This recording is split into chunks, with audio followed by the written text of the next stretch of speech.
ఆకాశవాణి ఆధునిక వ్యవసాయ వేదిక సాంకేతిక విజ్ఞానం రైతు ముంగిట్లో కార్యక్రమం వింటారు. నిర్వహణ శ్రీ ఎస్ రామగోపాల్. అనువాదం శ్రీ ఎం మయూక్. సహకారం శ్రీ ముత్తోజు సత్యనారాయణ.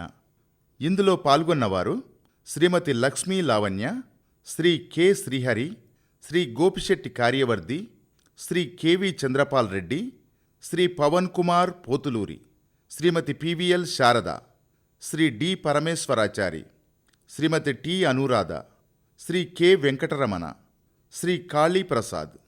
వినండి, ఆధునిక వ్యవసాయ వేదిక సాంకేతిక విజ్ఞానం రైతు ముంగిట్లో.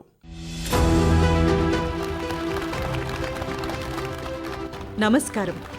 ఈ రైతు వేదికకు మీ అందరికీ స్వాగతం. నేను మీ అంజు సింగ్ని మాట్లాడుతున్నాను. ఈనాటి ఈ రైతు వేదిక కార్యక్రమం చాలా ప్రత్యేకమైనది. ఎందుకు ప్రత్యేకమైనది అంటున్నానంటే, అది తెలుసుకోవడానికి మిమ్మల్ని అందరినీ ఒక యాత్రకు తీసుకెళ్తున్నాను.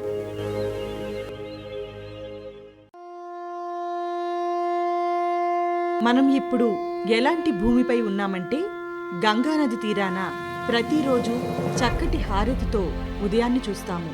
ఇక్కడి నదులు, నదీ తీరాలు జీవిత గమ్యాలను సందర్శింపచేస్తాయి. ఈ నగరం ఎలాంటిదంటే, దీన్ని ఎవరూ నిర్మించనూ లేదు, సృష్టించనూ లేదు.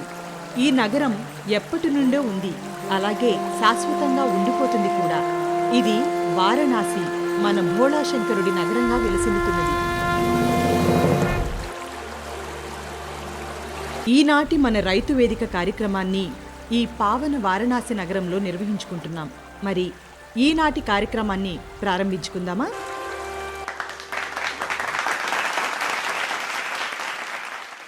అయితే ఈనాటి కార్యక్రమంలో పాల్గొనబోయే అతిథులను పరిచయం చేసుకునే ముందు ఈ నివేదికలోని అంశాలను ఒక్కసారి అవలోకనం చేసుకుందాం. మనం పంటల సాగు గురించి ఆలోచించినప్పుడు ముందుగా చర్చ జరిగేది విత్తనాల గురించి, అలాగే వాటిని నాటుకోవడం గురించి చర్చ మొదలవుతుంది. మన వ్యవసాయ శాస్త్రవేత్తలు మొక్కలకు, అదే పంటలకు ఆశించే చీడపీడలకి, క్రిమినాశకాలకి తగిన నివారణలను ఎప్పటికప్పుడు కనుక్కుంటూనే ఉంటారు. ఇప్పుడు నిపుణులు అందరూ ఈ బాధల నుండి బయటపడాలనే ఉద్దేశంతో విత్తన చికిత్స, నేల చికిత్స పద్ధతులపైన ప్రధానంగా దృష్టి పెట్టారు. పంట దిగుబడి అనేది విత్తనాల నాణ్యత, అలాగే మట్టి నాణ్యతలపై ప్రధానంగా ఆధారపడి ఉంటుంది. అయినప్పటికీ కొన్ని పంటలను కీటకాలు, కొన్ని రకాల వ్యాధులు ఆశిస్తాయి. కనుక వాటిపై ప్రధానంగా దృష్టిని కేంద్రీకరించవలసిన అవసరం ఉందని శాస్త్రజ్ఞులు అంటున్నారు. ఇక తోట పనులు, అలాగే పంట సాగుపై రైతులు ఎంత శ్రద్ధ వహించినప్పటికీ కొన్ని ఇబ్బందులు ఎదురవుతూనే ఉంటాయి. అంతేకాక వీటికి వాతావరణ సమస్యలు కూడా తోడవుతూ ఉంటాయి. కొన్ని స్థలాలలో పంటల అధిక ఉత్పత్తి కోసం హైడ్రోఫోనిక్, అలాగే వర్టికల్ ఫార్మింగ్ అనే కొత్త రకమైన పద్ధతులను కూడా అందుబాటులోనికి తీసుకొచ్చారు మన శాస్త్రవేత్తలు. అలాంటిదే ట్రెల్లిస్ పద్ధతి కూడా. ఇది పంట రకాలని బట్టి పందిళ్లు వేసి పెంచే ఒక పద్ధతి. దీనివల్ల పంట నాణ్యత, అలాగే చీడపీడల బారి నుండి తక్కువ బెడద అనే లాభాలు కలుగుతాయి. అలాంటివే సూక్ష్మబిందు సేద్యం, మల్చింగ్ పద్ధతులు. వీటి ద్వారా నీటిని, అలాగే ఎరువులని, ఇంకా సమయాన్ని కూడా ఆదా చేయడానికి వీలవుతుంది. అంతేకాదు వీటి ద్వారా కలుపు మొక్కల నియంత్రణ కూడా సాధ్యమవుతుంది. విన్నారుగా నివేదికలోని అంశాలను. మరి ఇప్పుడు ఈనాటి ఈ రైతు వేదిక కార్యక్రమాన్ని ప్రారంభిద్దాం. ముందుగా ఇక్కడ ఆసీనులైన ప్యానెల్లోని సభ్యులను మీ అందరికీ పరిచయం చేస్తాను. డాక్టర్ రాజేష్ కుమార్ గారు, సార్ మీకు స్వాగతం. అలాగే మరొకరు డాక్టర్ నాగేంద్ర రాయ్, సార్ మీకు స్వాగతం. ఇంకా బయోటెక్నాలజీ ప్రధాన శాస్త్రవేత్త డాక్టర్ డిపి సింగ్, సార్ మీకు స్వాగతం. ఒక్కసారి అందరినీ చప్పట్లతో స్వాగతిద్దామా?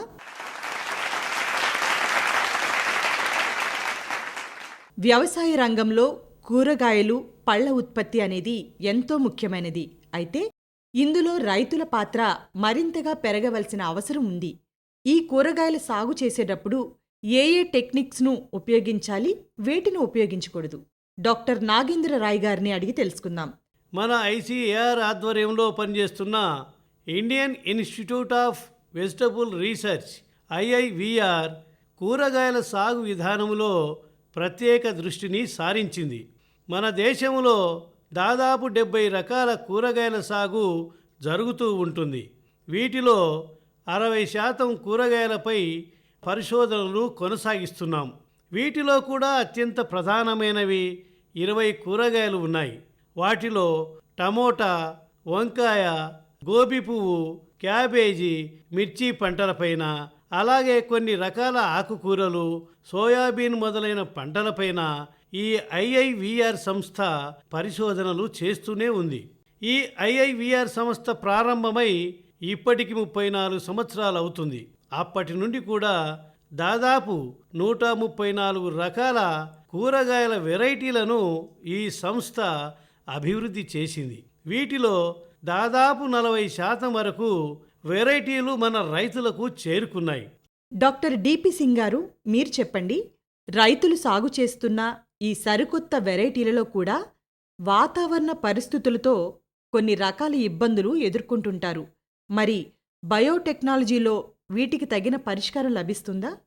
బయోటెక్నాలజీ అనేది ఈ మధ్యకాలంలో చాలా విరివిగా అమల్లోకి వచ్చింది అని చెప్పవచ్చు. వాతావరణ పరిస్థితుల కారణంగా రైతులు తీవ్రమైన ఇబ్బందులను ఎదుర్కొంటున్నారు.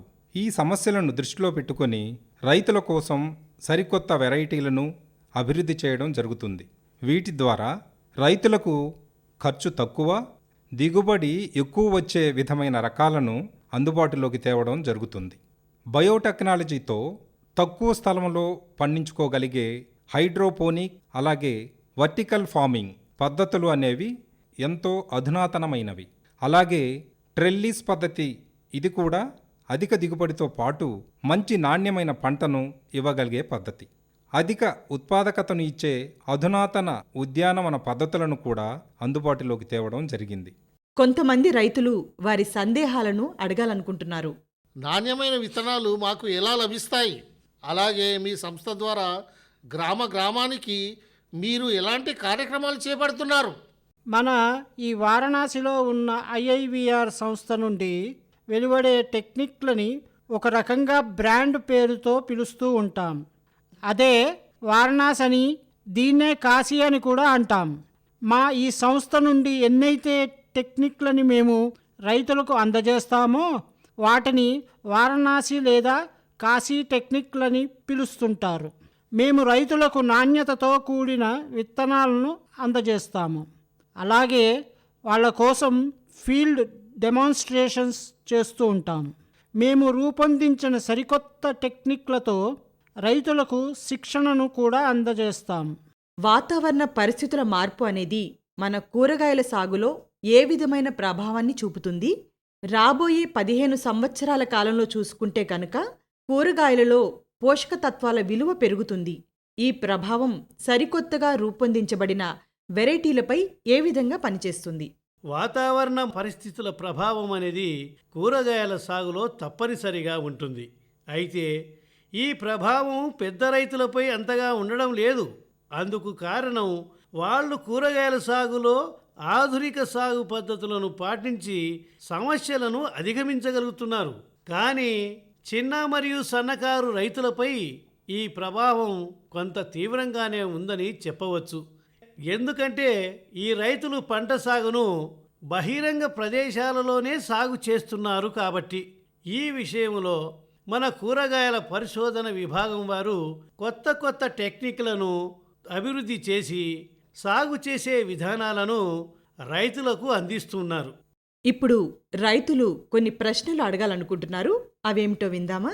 నదుల ఒండ్రు ఉన్న ప్రదేశాలలో కూరగాయల సాగుపై పరిశోధన ఏమైనా జరుగుతుందా? మన ఉత్తరప్రదేశ్లోని నదీ పరివాహక ప్రాంతాల్లో ఉత్తరప్రదేశ్ కౌన్సిల్ దాదాపు 4-5 సంవత్సరాల పాటు పరిశోధనలు జరిపింది. ఈ పరిశోధనల వల్ల వారికి మంచి ఫలితాలు లభించాయి. వీటిలో తేలింది ఏంటంటే కాశీ హరిత పుచ్చకాయ, కాశీ గంగా అనపకాయ, కాశీ ప్రతిష్ట కాకరకాయ, కాశీ జ్యోతి గుమ్మడికాయ, కాశీ మధుకస్తూరి పుచ్చకాయ, ఈ వెరైటీలన్నీ నది ఒండ్రు ప్రదేశాలలో మంచి దిగుబడిని అందిస్తున్నాయి. మనం ఎప్పటికప్పుడు కొత్త వెరైటీలను అభివృద్ధి చేస్తున్నాం. మరి ఈ వెరైటీలు రైతులకు ఎంతవరకు లాభదాయకంగా ఉంటున్నాయి? రైతుల్లో ఉన్న అపోహలు తొలగిపోయే విధంగా ఈ వెరైటీలలో ఏవి ఎక్కువగా విజయవంతం అయ్యాయో తెలియచేయండి. మేము ఈ బయోటెక్నాలజీ విభాగంలో కూరగాయల జీనోమ్ ఎడిటింగ్ని కేంద్రీకృతం చేసి పరిశోధనలు చేస్తున్నాం. జీన్ ఎడిటింగ్ పరిశోధన అనేది ఎంతో సురక్షితమైనది. దీంట్లో మొక్కలను వాటి అంతర్గతంగానే లోపాలను సరిచేసే ప్రయత్నం చేస్తాం. ఇంకా చెప్పాలంటే మేము మెటబాలమిక్ సర్జనోమిక్స్లో కూడా పనిచేస్తున్నాం. మొక్కలను నాటిన తర్వాత వాటి అంతర్గత ఉష్ణోగ్రతలను కూడా మేము నమోదు చేస్తున్నాం. ఒకవేళ మొక్కలలో ఉష్ణోగ్రత ఎక్కువగా ఉంటే వాటిలో అంతర్గతంగా రసాయనిక మార్పులు జరుగుతాయి. ఆ మార్పులను మ్యాప్ చేసి వాటి ద్వారా బయోమార్కర్స్ని ఐడెంటిఫై చేస్తున్నాం. అందుకు తగిన రసాయనాలతో మేము ఒక ప్రోడక్ట్ని తయారు చేయగలుగుతాం. రైతులు ఆ రసాయనాలను స్ప్రే చేసినట్లయితే వాళ్ళకి మంచి పంట దిగుబడి లభిస్తుంది. ఇక్కడ ఇంకొందరు రైతులు తమ ప్రశ్నలను అడగాలనుకుంటున్నారు. మీరు చేసిన పరిశోధనలో కూరగాయల విషయాల్లో అదే ఏ విధంగా పనికొస్తాయని నా యొక్క ఆలోచన. ఇక్కడే బయోటెక్నాలజీ అనేది చాలా చక్కగా పనిచేస్తుంది. ఇది సూక్ష్మజీవులకు సంబంధించిన టెక్నాలజీ. ఈ మాధ్యమం ద్వారా మనం బయోఫెర్టిలైజర్స్ని తయారు చేసుకుంటున్నాం. ఇవి రైతులకు చాలా చక్కగా ఉపయోగపడుతున్నాయి. సాధారణంగా రైతులు మొక్కలకు నైట్రోజన్ అందించాలంటే యూరియా నీటిని అలాగే డిఐపిని అందిస్తున్నారు. కానీ వీటికి బదులుగా ఎన్నో రకాల జీవ రసాయనాలు అందుబాటులో ఉన్నాయి. ఇవి మొక్కలకు కావలసిన వాటన్నింటినీ చక్కగా సమకూరుస్తాయి. రైతులు వీటి మీద కొద్దిగా శ్రద్ధ వహించి జీవ రసాయనాలను ఉపయోగించినట్లయితే అటు మొక్కల ఆరోగ్యం, రైతుల ఆరోగ్యం కూడా వృద్ధి చెందుతుంది. అందుబాటులో ఉన్న సమాచారాన్ని ఉపయోగించుకొని రైతులు లాభపడతారని ఆశిద్దాం. మనం ఇప్పుడు ఒక చిన్న బ్రేక్ తీసుకుందాం. బ్రేక్ తర్వాత వెంటనే తిరిగి మన కార్యక్రమాన్ని ప్రారంభిద్దాం. బ్రేక్ తర్వాత మీ అందరికీ స్వాగతం. మరి ఈ రెండో అంకంలో మనతో సమావేశమైన మన ప్యానెల్ సభ్యులను ఒక్కసారి మీకు పరిచయం చేస్తాను. డాక్టర్ అనంత్ బహదూర్ గారు కూరగాయల ఉత్పత్తి విభాగ అధ్యక్షులు. ఇక మరొకరు డాక్టర్ ఎస్కే సింగ్ ప్రధాన శాస్త్రవేత్త. ఇంకా డాక్టర్ కెకే పాండే కూరగాయల సంరక్షణలో ప్రధాన శాస్త్రవేత్త. సార్, మీ అందరికీ సాదర స్వాగతం. సార్ అనంత్ బహదూర్ గారు, ముందుగా మీ నుండి ప్రారంభిస్తాను. మనం వాతావరణ మార్పుల గురించి ఎక్కువగా మాట్లాడుకుంటున్నాం. దీంట్లో ఉత్పాదక టెక్నిక్స్ ఏమిటో తెలియచేస్తారా? వాతావరణ పరిస్థితులకు అనుగుణంగా మనం సాగు చేసే పంటలను ఎంపిక చేసుకోవాలి. ఉష్ణోగ్రత అధికంగా ఉన్నా కూడా మనం టమాటాను సాగు చేయడానికి ఎంపిక చేసుకోవచ్చు. అలాగే మేము మరో టెక్నిక్ని అభివృద్ధి చేశాం. దీంట్లో వెడల్పాటి బెడ్లను ఎంపిక చేసుకొని బెడ్లకు ఇరువైపులా కూరగాయలను నాటుకోవాలి. ఈ పద్ధతిని పాటించడం వల్ల మనకు నీటి వినియోగం అనేది తక్కువ అవుతుంది. ఈ టెక్నిక్ ద్వారా దాదాపు 36% వరకు నీటి వినియోగాన్ని తగ్గించుకునే వీలుంది. దీనికి తోడుగా మల్చింగ్ విధానాన్ని అనుసరిస్తే కూరగాయల దిగుబడి అధికంగా వచ్చే అవకాశం ఉంటుంది. ఈ పద్ధతి పాటించడం ద్వారా దాదాపు 50% వరకు నీళ్లు ఆదా అవుతాయి. ఇక మరో టెక్నిక్ ఏంటంటే గ్రాఫ్టింగ్ పద్ధతి. దీని ద్వారా కూరగాయల సాగులో ఎదురయ్యే సమస్యలను అధిగమించడానికి మేము ప్రయత్నిస్తూ ఉంటాం. సేంద్రియ పద్ధతిలో సాగు అనేది రైతులకు ఎంతవరకు లాభదాయకంగా ఉంటుంది? సాధారణంగా రైతులు అధిక దిగుబడిని ఆశిస్తుంటారు. మరి ఈ సేంద్రియ విధానంలో అంతమేర దిగుబడి లభిస్తుందా? సేంద్రియ పద్ధతిలో వ్యవసాయం చేయాలంటే దానికి కొన్ని నిబంధనలున్నాయి. అందులో మొదటిది మనం సాగు చేయదలుచుకున్న పంటల ఎంపిక. అది కూడా వాతావరణ పరిస్థితులకు అనుగుణంగా ఉండేటట్టు చూసుకోవాలి. అలా ఎంపిక చేసుకున్నట్లయితే ఆ పంటల్లో చీడపీడల బెడదలు తక్కువగా ఉంటాయి. అలాగే కూరగాయల సాగులో ఎంపిక చేసుకునే రకాలలో తక్కువ వ్యాధుల బారిన పడే వాటిని ఎంపిక చేసుకోవాలి. ఆయా కూరగాయల సాగుకు అనుకూలమైన కాలంలోనే వాటిని సాగు చేసే విధంగా ఎంపిక చేసుకోవాలి. సేంద్రియ పద్ధతిలో అన్ని కూరగాయలను అన్ని రకాల పరిస్థితులలో సాగు చేయడం కుదరదు. మా పరిశోధనల ద్వారా సేంద్రియ పద్ధతిలో సాగు చేసుకోవలసిన కూరగాయలు కొన్నింటిని మేము ఎంపిక చేశాం. అవి ఏంటంటే, రబీ కాలంలో సాగు చేసే వెరైటీలు ఏమిటంటే బ్రొకోలీ, గోబీ పువ్వు, క్యాబేజీ. ఇక దుంప వెరైటీల విషయానికి వస్తే ముల్లంగి, క్యారెట్. ఆకుకూరల విషయంలో పాలకూర, మెంతికూర, కస్తూరి మెంతి. ఇక తీగజాతి కాయగూరలలో పొట్లకాయ వంటివి రబీలో సాగుకు అనువైన కొన్ని రకాల కూరగాయలు. ఇక ఖరీఫ్ పంట కాలంలో అనుకూలమైన కూరగాయలు ఏమంటే బెండకాయ, ఆనపకాయ, బఠానీ ఖరీఫ్ కాలానికి అనుకూలమైనవి. ఈ పంటలన్నింటికీ పోషణ నిర్వహణ చేయాలంటే మన దగ్గర అందుబాటులో ఉన్న సేంద్రియ ఎరువులన్నింటినీ కలగలిపి ఉపయోగించాల్సి ఉంటుంది. ఇక్కడ కొంతమంది రైతులు వారి సందేహాలను అడగాలనుకుంటున్నారు. సార్, కూరగాయలలో గ్రాఫ్టింగ్ పద్ధతి సత్ఫలితాలను ఇస్తుందా? రైతులు ఈ మధ్యనే గ్రాఫ్టింగ్ టెక్నిక్ని అలవాటు చేసుకుంటున్నారు. ఈ టెక్నిక్కి అందరూ రైతులు అలవాటు పడాలని ఉత్తరప్రదేశ్ ప్రభుత్వం రైతుల శిక్షణ కొరకు కొంత బడ్జెట్ని కూడా కేటాయించింది. ఈ గ్రాఫ్టింగ్ టెక్నిక్ నేర్పించడానికి శిక్షణ అనేది తరచుగా చేపడుతూ ఉంటారు. జూన్ నుండి నవంబర్ వరకు ఈ శిక్షణ ఇస్తూ ఉంటారు. ఈ శిక్షణ కాలము 3 రోజులు ఉంటుంది. శిక్షణ తీసుకోవాలనుకునే రైతులు ముందుగా మీ పేరును నమోదు చేసుకోవాల్సి ఉంటుంది. ఈ 3 రోజుల కాలంలో గ్రాఫ్టింగ్ టెక్నిక్, అలాగే పంటలను ఆశించే చీడపీడలను ఎలా ఎదుర్కోవాలో వివరంగా శిక్షణనిస్తారు. పంటలకు నేల ఎంత ప్రధానమైనదో మనందరికీ తెలుసు. పంటలకు మట్టి పోషకతత్వాలను అందించే ఒక ఇంజన్ లాంటిది. అయితే ఈ మట్టి ద్వారా పంటకు పోషకాలతో పాటు కొన్ని వ్యాధులు కూడా సంక్రమిస్తుంటాయి. ఇలా మట్టి ద్వారా పంటకు సంక్రమించే వ్యాధులను ఎలా అరికట్టాలి, వాటి నివారణ ఎలా చేసుకోవాలి? మట్టి అనేది ఒక విధంగా చెప్పాలంటే లాభదాయకము, నష్టదాయకము రెండూ ఉంటాయి. అందులో నుండి పుట్టే కొన్ని రోగాలు, కాండం తెగులు, పండ్ల తెగులు, వేరు తెగులు వంటివి మట్టిలో నుండి జనిస్తాయి. కానీ మట్టిలో అద్భుతమైన వరం కూడా ఉంటుంది. అదే ఉపయోగకరమైన బ్యాక్టీరియా ఉంటుంది. ఈ బ్యాక్టీరియాను మేము బయటకు తీసి ప్రయోగశాలలో దాన్ని అధిక సంఖ్యలో వృద్ధి చేసి తిరిగి రైతులకు అందజేస్తాము. అది వారికి మంచి ఫలితాలను అందిస్తుంది. వీటితో పాటు మరో అద్భుతమైన అంశం ఏమిటంటే ట్రైకోడెర్మా. దీని పొలాన్ని దున్నటానికంటే కొన్ని రోజుల ముందే మట్టిలో కలిపి ఉంచుకోవాలి. ఇక్కడ ఒక రైతు తన సందేహాన్ని అడగాలనుకుంటున్నారు. ప్రభుత్వము ఈ మధ్య ఎక్కువగా సహజ సిద్ధమైన పంటల సాగుపై దృష్టి పెట్టాలని చెప్తుంది. మరి ఈ సహజ సిద్ధమైన ప్రాకృతిక వ్యవసాయము కూరగాయలలో కూడా సాధ్యమవుతుందా? ఒక విధంగా చూస్తే రబీ కాలంలో పండించే కూరగాయల్లో ఒకే పొలంలో పాలకూర, మెంతికూర, వీటితో పాటు ముల్లంగి, బఠానీ పంటలను సాగు చేస్తే అప్పుడు రైతులకు మంచి లాభాలు అందివస్తాయి.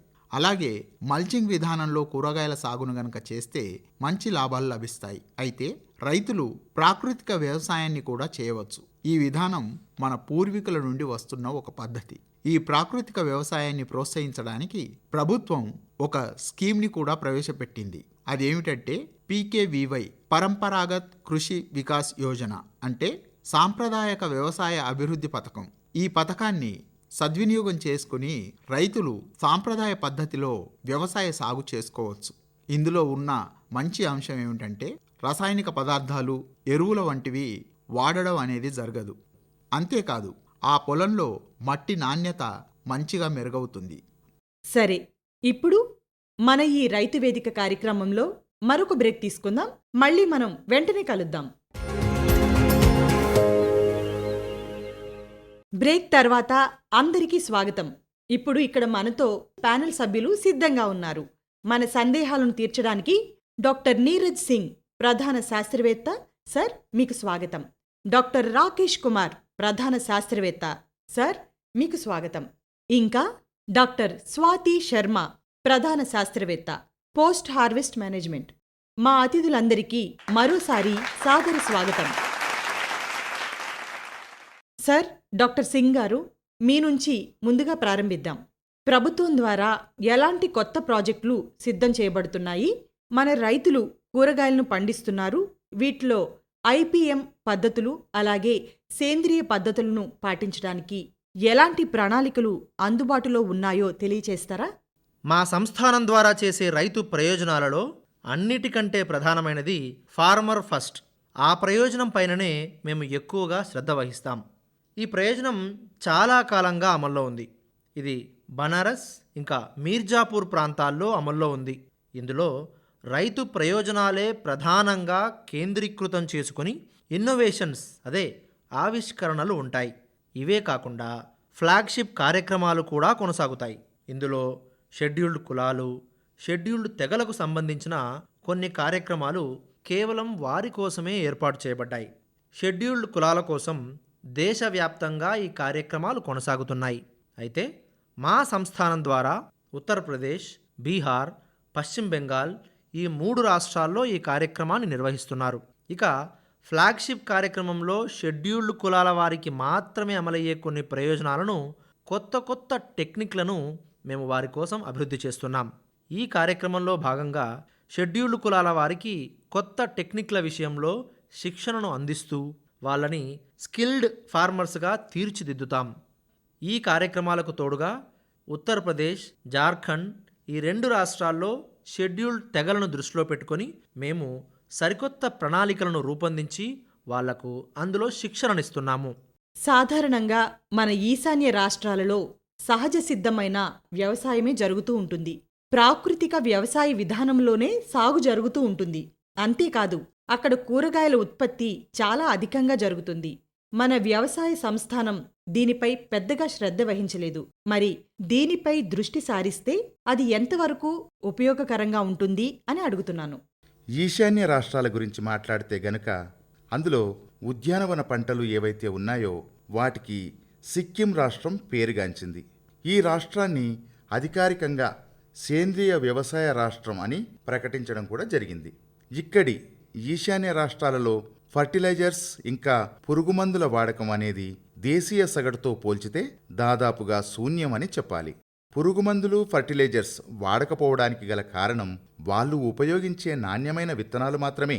ఆ కారణంగా కూరగాయలలో కూడా నాణ్యమైన విత్తనాలు వాళ్ళు ఉపయోగించడం వల్ల అక్కడ దేశీయ సగటు కంటే కూడా అధిక దిగుబడి పొందడం సాధ్యమవుతుంది.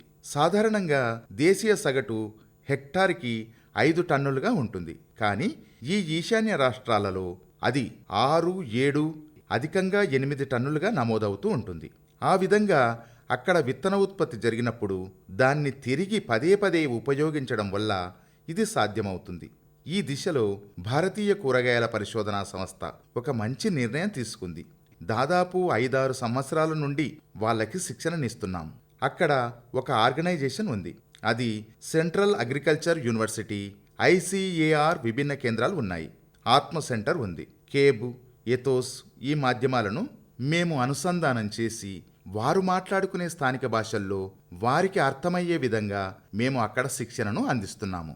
ఒక రైతు చాలా చిన్న రైతు. అతని దగ్గర పెట్టుబడి కోసం ఎక్కువగా డబ్బులు ఉండవు. ఏవైనా ప్లాంట్లను ఏర్పాటు చేసుకోవాలని ఉంటే సాధ్యం కాదు. మిషనరీ ఉపయోగించలేరు. వీరి కోసం ఎటువంటి సహాయక చర్యలు అందుబాటులో ఉన్నాయి? అలాగే పండ్లు, కూరగాయలలో ప్రాసెసింగ్ చేస్తే వీరికి ఏమన్నా లాభం జరుగుతుందా? ప్రాసెసింగ్ చేయాలి అంటే ఖచ్చితంగా దానికి మిషనరీ అనేది ఎంతో అవసరం. కానీ తక్కువ స్థాయిలో చేయాలని అనుకుంటే కూడా కొన్ని ప్రాసెసింగ్ ఉత్పత్తులు అందుబాటులో ఉన్నాయి.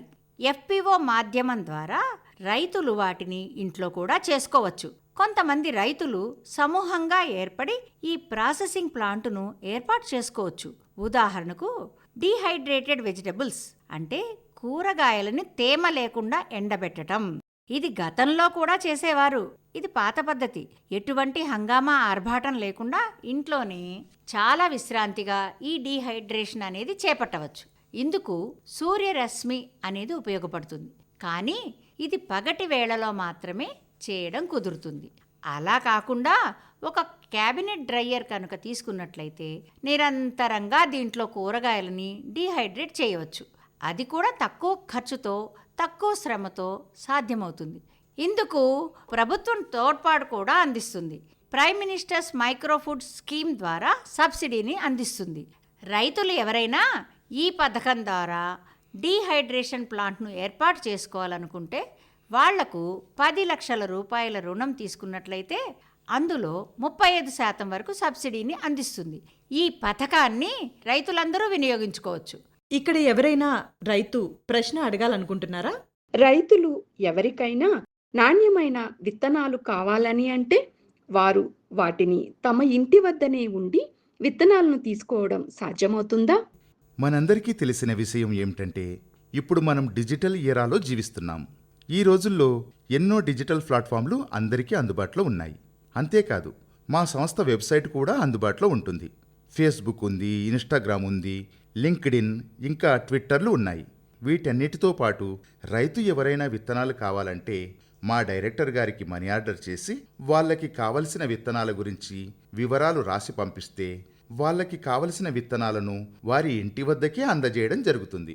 అంతేకాదు ఈమెయిల్ ద్వారా కూడా వాళ్లకు కావలసిన వాటిని కోరుతూ ఆన్లైన్ ద్వారా డబ్బులు పంపిస్తే వాళ్ళకి విత్తనాలు అందించడం జరుగుతుంది. సార్, మీరు ఫేస్బుక్ ఇంకా ఇన్స్టాగ్రామ్ల గురించి చెప్తున్నారు కదా, వీటిల్లో మనకు కావలసినవి సెర్చ్ చేస్తే అన్ని వివరాలు లభిస్తాయా? అన్నీ లభిస్తాయి. అంతేకాదు రైతులు మనీ ఆర్డర్ చేయడం ద్వారా కూడా వాళ్ళకి విత్తనాలు అందుతాయి. అది కూడా చక్కని ప్యాకింగ్తో. ఇంకా ఎవరైనా ప్రశ్నలు అడగాలనుకుంటున్నారా? బెండకాయ, మిరపకాయలు, కాకరకాయ లాంటి కూరగాయల్ని రైతులు బాగా దిగుబడి చేస్తున్నారు. కానీ వీటిని ఎక్కువ కాలం నిల్వ ఉంచలేకపోతున్నారు. ఎక్కువ కాలం పాటు వీటిని స్టోరేజ్ చేయాలంటే ఎలా? బెండకాయని నిల్వ చేయాలంటే దీన్ని డీహైడ్రేటెడ్ రూపంలో నిల్వ చేసుకోవచ్చు. ఇలా చేస్తే దాదాపు 7 నెలల పాటు అది నిల్వ ఉంటుంది. ఇందులో ఎటువంటి కృత్రిమ రంగులను ఉపయోగించడం జరగదు. ఇది తన సహజత్వాన్ని కోల్పోకుండా అలాగే ఉంటుంది. దీన్ని మీరు ఎప్పుడైనా ఉపయోగించుకోవచ్చు. ఇక మరొకటి కాకరకాయ. మీకందరికీ తెలుసు ఆలు చిప్స్ ఎంత విరివిగా వాడతామో. డీహైడ్రేటెడ్ పద్ధతి ద్వారా కాకరకాయ చిప్స్ కూడా మనం తయారు చేయవచ్చు. ఇవి ఆరోగ్యానికి ఎంతో మేలు చేస్తాయి. వీటిని కూడా 6 నుండి 8 నెలల వరకు నిల్వ చేసుకోవచ్చు. ఖర్చు కూడా ఎక్కువ ఉండదు. పచ్చిమిరపకాయలను కూడా మనం నిల్వ చేసుకునే వీలుంది. ఎర్రకారం పొడి లాగానే పచ్చిమిర్చి పౌడర్ని కూడా మనం ఈ డీహైడ్రేషన్ పద్ధతి ద్వారా చేయవచ్చు. ఈ పచ్చిమిర్చిని కోల్డ్ స్టోరేజ్లో నిల్వ చేయడం కష్టమవుతుంది. ఇండియన్ వెజిటబుల్ రీసెర్చ్ ఇన్స్టిట్యూట్లో పచ్చిమిర్చి పౌడర్ని అభివృద్ధి చేయడం జరిగింది. సార్, చివరిగా మిమ్మల్ని అడుగుతున్నాను. ప్రారంభం నుండి ఇప్పటి వరకు మనం ఎన్నో విషయాలను మాట్లాడుకున్నాం. అయితే మీ వ్యవసాయ పరిశోధన సంస్థ నుండి జరిగిన పరిశోధనల మూలంగా ఎటువంటి మార్పుని మీరు గమనించగలిగారు? మా వ్యవసాయ పరిశోధనా సంస్థ ప్రారంభమైనప్పటి నుండి మేం దాదాపు 16 పంటల్లో 47 కొత్త రకాలను అభివృద్ధి చేయడం జరిగింది. మేం అభివృద్ధి చేసిన వాటిని వాణిజ్యపరంగా అంటే వాటికి లైసెన్స్ కూడా ఇవ్వడం జరిగింది. మేము మా సంస్థ ద్వారా టెక్నాలజీని అభివృద్ధి చేసి రైతులకు అందిస్తున్నాము. దాన్ని రైతులు ఉపయోగించుకుంటున్నారు. ఇది ఒక కమ్యూనికేషన్ ఛానల్ లాగా పనిచేస్తుంది. ఇక్కడ ఉన్న వాళ్ళందరికీ నేను ఒక విషయం చెప్పాలనుకుంటున్నాను. అదేంటంటే కొన్ని రకాల పంటలున్నాయి. అది టమాటాలో అమన్, ఇంకా బీన్స్లో కంచన్ వెరైటీలు ఉన్నాయి. ఇలా పంటల్లో పలు వెరైటీలు ఉన్నాయి. ఒక అధ్యయనంలో తెలిసింది ఏంటంటే మేము అభివృద్ధి చేసిన ఈ వెరైటీలన్నీ దాదాపు 4 లక్షల హెక్టార్లలో సాగు చేయడం జరిగింది. దీని ద్వారా దాదాపు 395 కోట్ల ఆర్థిక లాభాలు చేకూరాయి. వీటి ద్వారా రైతులకు దాదాపు 40 కోట్ల వరకు ఆర్థికంగా లాభం జరిగింది. అందరూ అతిథులకు ధన్యవాదాలు. మా రైతులు అడిగిన ప్రశ్నలకు ఓపికగా సమాధానాలు అందించినందుకు మీ అందరికీ అభినందనలు. మరి ఈనాటి కార్యక్రమాన్ని ఇంతటితో పరిసమాప్తం చేసుకుందామా?